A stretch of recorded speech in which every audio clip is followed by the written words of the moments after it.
And a big thank you to our cameraman Graham Jones for those pictures.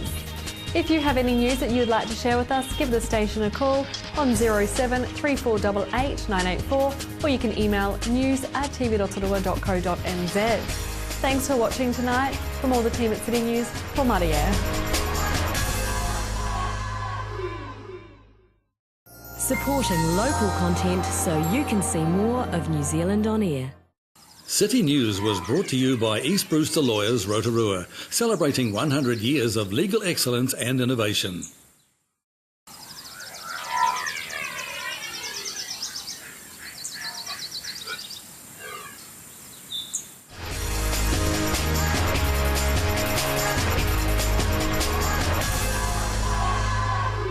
Special guest for the day, a warm welcome to Sir Stephen Tyndall. Nice to have you here. Thank you. In amongst a very busy life, I think you lead, don't you? I do, yes. Now, one of the things, I want to touch on several things as we talk to you today, Sir Stephen, and that is the benefits, if you like, of giving overall, and you're no stranger to that, we know that, but the benefits of giving through a Geyser Foundation such as we have here. What do we mean by the benefits, and why are they so important to have community foundations, not just here but up and down the country? Well, the main benefit is that the money gets returned to the local community. So if somebody gives here in Rotorua or in Taupo, the money comes back to Rotorua and Taupo. And the other benefit is that people can actually watch where their money goes, and they can actually see the fruition of that forever. So what the Community Foundation does is it invests that money into a fund, and then the interest from that each year is given to the charity that the donor nominates. And so, we've seen here some people that are giving about, say, $3,000 a year worth of interest to, say, a hospice. Sure. That will go, and it'll be inflation adjusted to that hospice now forever. And those people's grandchildren and great-grandchildren will get a thank you note each year, and they'll remember their grandparents and how generous they were. I'm glad you mentioned that, because you mentioned also today that there is a generational flow-on effect from this, which has got to be good for years to come. That's absolutely right. I think it creates a theme of giving, and because I can say myself, having done it for a few years now, it is wonderful. I mean, you feel fantastic about the giving part of it, but it's also good for you to teach your kids, and then their kids again, to actually be part of a giving regime, really. I'm glad you also mentioned that, because one of the things that we're conscious of, I guess, through the media, we've got to take some responsibility for it, but we have a self-orientated, platform through the media and through magazines and things like that. It's look after yourself, image and things like that. But as you mentioned, when something happens like you give out of yourself, outside of yourself, in the soul, I guess overall, something happens. Absolutely. It's a much different feeling altogether, a really, really warm feeling. And I think the premise that we came from really was that our forefathers, my great-grandfather and great-great-grandfather, they helped create this fantastic country that we all share and love today and get some marvellous benefits from. You compare us with the third world, we're in great shape, really. We've got a lot to be thankful for. We certainly have. And, we've got to make sure that our next generations are able to enjoy that as well. And unless there's sort of community giving, you're never going to be able to get governments to do everything. And we found that these organisations are doing just such fantastic work in the local communities, like Women's Refuge and the respite places. Those are people that are community-based. A lot of them are volunteers. A lot of them have to pick up the pieces of what's going on. Absolutely, yeah. They do things like budgeting and help poorer families. It's the community that actually is the whole root and genesis of New Zealand. And by supporting those, we're supporting the future. Talking about the future also, you alluded quite a bit of your time here in your address today to, I guess, your passion and your wife's passion as well towards the young people and trying to avoid young people falling through the cracks through not getting opportunities, support, etc. A little bit about that and your thoughts on that and why you're passionate. Well, we are passionate because, if you have a look at what's happening in places like Greece and Spain today, where, young generations, up to 20-30% of them are unemployed, their future is really in doubt. And we have to make sure that we're provisioning for our youth and getting them into employment. And so the sort of work we're involved in is finding the demand So, for example, in South Auckland at Counties Manukau DHB, we found there are 700 new jobs a year. We've been able to actually position school kids from year 10 into a pipeline and get guaranteed jobs for them when they're qualified that'll pay $70,000 a year. Now, that's a massive difference to their future as it looks when they're maybe 12-year-olds now. So those are the sort of things that just by using your brain and putting, for example, in this case, Pacific Islanders into work in the local hospital where their parents and aunties and uncles are the patients, as opposed to importing people from overseas to do those jobs, it just makes so much sense. So part of what you're doing is also motivating them to achieve some dreams and that's right. goals. That's right. And I think a lot of people leave school and they don't know what they want to do, and so they go and train in some area, they rack up a great big student loan, and when they've finished, they realise that's not what they want to do at all. So there's also no guarantee of a job either. Of course. So that type of approach works particularly well, and we're doing it in different parts and in different areas, working with employers to actually do some planning about who they want, who they need, and what sort of qualifications, and then putting kids into training so that they can take those jobs. Very valuable indeed. Hey, thank you for joining us here on Rotorua, and thanks indeed for your time. It's a pleasure. Thank you.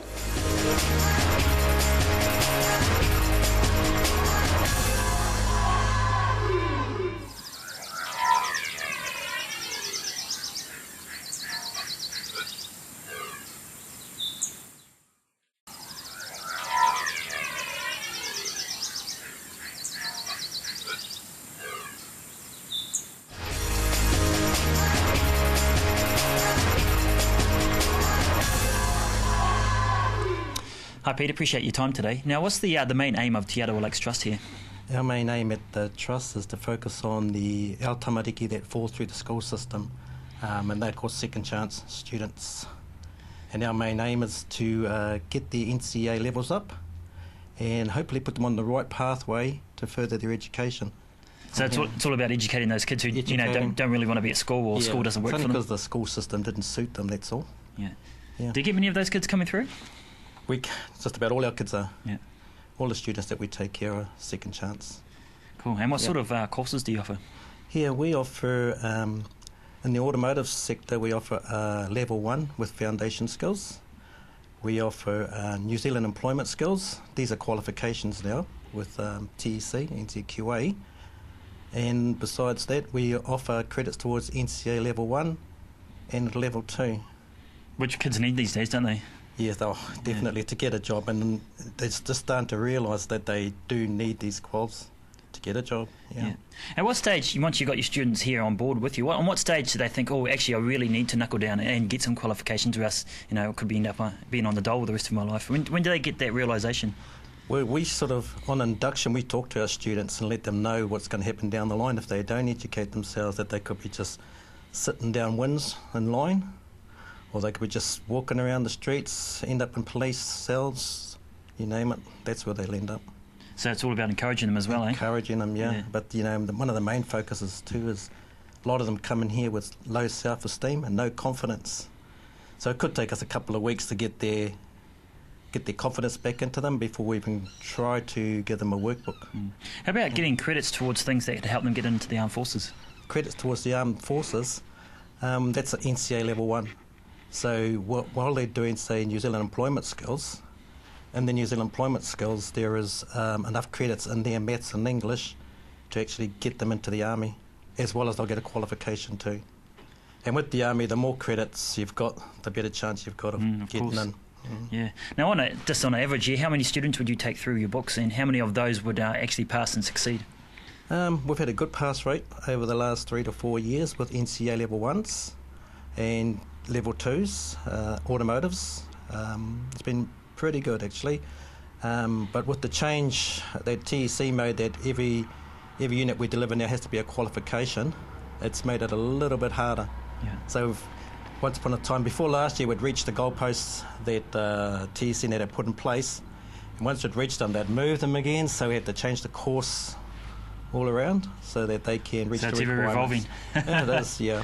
And our students are rotating, so we don't get them in one bang like in the beginning of the year like the schools. We get them at any stage during the year, Yeah. as long as they complete 36 weeks, 40 weeks. Now, the really good thing is that our viewers may not know that all your courses here are free. So where does the funding come from to be able to supplement the fees for these kids? TEC funds us, funds each student, and we get that in bulk funding during the year, and that keeps us alive, keeps us going actually.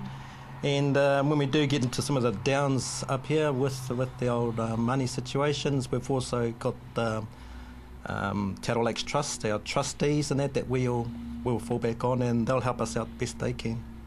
Have you got a particular student in mind who came onto your courses, who was probably a little bit down in their confidence, but came up and really flowered and became a really confident person and succeeded in their courses? Well, I think over the past, all our students have done really good at the end of the year. Now, if there's someone at home who's got some kids who maybe doesn't want to be at school and Te Lakes Trust could be the place for them, where can they find you? And do you guys have a website? Yes, we have a website. Just go to there it is, Te Lakes Trust. You find us in there under Te Lakes Trust. We're at View Road in Rotorua, and for those of our tamariki out there that are looking for a course, we'll design and develop a plan that will suit each student, individual. Tailor-made plan just for them, and we'll teach it the way that they want to be taught. Cool. Yeah. Well, I'm quite excited to go meet some of your students, so shall we go do that? How's things? What's your name? Tash. Tash. And what are you studying here, Tash? My level 1s. Yeah. Yeah. And what do you want to do when you finish? A youth worker. Yeah, that's good. Now, it must be a bit of a bonus that you can bring Bubs along with you. Yes, that's good. Yeah. So I hardly even met home, so he used to come with me. What do you think is the best thing about being here at the Trust? The people. I didn't like school because it was too much people. How's things? What's your name? Jamie. Jamie. And what are you studying here, Jamie? Because I did not like school, and so I came here, and it's way better than school. What don't you like about school? How slow the work was coming. It took ages to get one thing done. Yeah. And now here it's fast. So what is it about the Trust that you like the most? The credits, you get them really fast, Yeah. faster than school. Okay, looking fast forward into the future, big picture. What would you like to do when you've graduated? Be a hairdresser. Hey, bro, what's your name? Sonny. Sonny, and what are you studying here at Te Lakes Trust? At the moment I'm studying automotive mechanics. It's found here that it was a lot easier to get credits rather than at school. School really wasn't sort of my thing. But I'm sort of hoping to move on to the army because there's a lot of apprenticeships going on in the army there. So hopefully all goes well here, and what I want to do turns out to be what it becomes. So yeah.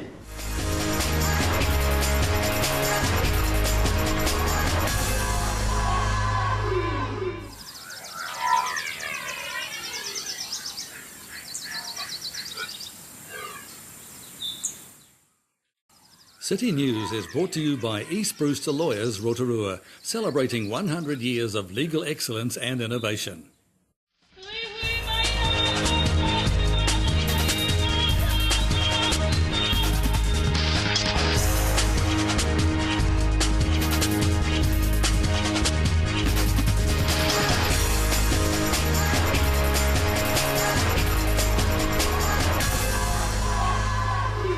Kia ora Rotorua, ahead in tonight's bulletin. The Salvation Army is reporting an increase in demand at the local food bank. The Karenga Park Community Day is on Sunday, and Bay of Plenty Rugby is holding a referees field day this weekend. The Salvation Army is reporting an increase in demand at the local food bank. Manager Shelley Fisher says more Rotorua families are queuing up for food parcels now than 12 months ago. We are constantly turning over. We've done 234 parcels as of 2 weeks ago, or clients, just this year already. So what kind of people are you seeing coming in? Are they just on the benefit, or are there some people that are actually in employment that are struggling as well? No, I have a lot of people in employment actually. Because I do budgeting as well, a lot of people come in that are working, that have had reduced hours, or things have happened that just are out of the blue. What are some of the other things that really can put people behind? Power. that is probably the number one killer of budgets, because summer's not so bad, but summer you're still catching up on last winter's, and then winter rolls around again, and it's just ridiculous. I have people paying $80 a week in power, and when you're looking at maybe they're getting $400 on a benefit, that's a lot. It's not just about food, is it? It's about the overall organisation of someone's life. Absolutely. So what are some of the top tips that you're giving out to people, or the top issues that you're seeing and the solutions you're giving? Okay, well, the top issues I have with people coming to me, apart from power and rent arrears, is the clothing trucks. Because a lot of people are going door to door in the low income areas and getting people to sign up. Some of the salespeople are not quite, they don't give you all the information you need. Ko2 locals will get to see the outcome of $50,000 worth of improvements to the Karenga Youth Space at a community day on Sunday. The day will celebrate the completion to the second development phase at the park. Mayor Steve Chadwick says the new development is thanks to funding from Southern Trust. The Karenga Park Community Day starts at 11 a.m. on Sunday and includes Ko2's Got Talent and scooter, skateboard and basketball competitions. And there are only a few days left to make a submission on the Council's proposed draft alcohol policy. The policy sets conditions on the granting of licences in the district.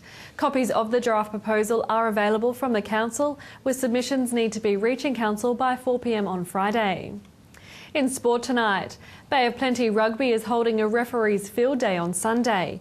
The day is for all new and existing referees. The program includes new laws, a restructure update and presentations from a coaching panel. The BOP Rugby Referees Field Day is on Sunday at the Tapuki Sports and Recreation Club starting at 9 a.m. To your weather now, Rotorua. Tonight will be fine with southwesterlies easing, an overnight low of 10. Tomorrow, Thursday, mainly fine with southerlies easing, a high of 23 and a low of 7. And the outlook for Friday, fine with light winds, a high of 23 and a low of 9. And the marine forecast for Lake Rotorua, easing to southerly 15 knots in the morning and then to 10 knots in the afternoon, with waves less than half a metre, and there'll be long fine spells. Remember, for program listings and other info, or to catch up on city news, visit our website tvrotorua.co.nz. Still to come tonight in city news, we meet with Te Arawa educator Pete Morrison. We're at the Geyser Foundation presentation by Sir Stephen Tyndall, and we have highlights from the recent Mamaku Tractor Day.